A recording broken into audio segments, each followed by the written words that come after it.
Welcome everyone. In this video, we're going to cover the process of migrating a Canvas Classic quiz to a new quiz.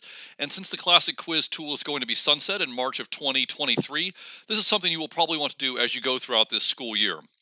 In order to migrate a quiz, I need to locate the quizzes index in the course navigation, and that is right here. If I click on that, all the quizzes in the course will load. I can tell the difference between a classic quiz and a new quiz because a classic quiz has the unshaded rocket ship, and a new quiz has the shaded rocket ship. So that is a classic quiz. That is a classic quiz. This is a classic quiz. And any classic quiz that I would like to migrate, I can select the three dots right here, and I can choose migrate.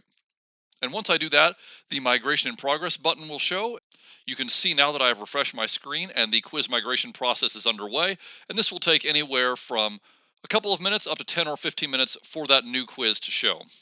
Okay, this one actually took about 20 minutes, but you can see that I now have the example classic quiz, which was the name of my quiz, but I can tell that it is in fact a new quiz now because it has the correct shaded in logo. So this is a quiz that has been converted, and if I click on this, it is going to take me to the interface that is the new quiz interface. And so if I select build, I'm going to see that classic quiz converted to a new quiz. The questions should all be the same. Obviously, things are going to look a little bit different as you migrate to that new platform, and then you can select return when you're done. But that is how you migrate a classic quiz to a new quiz. And again, I would encourage you to complete that operation as you work through this school year.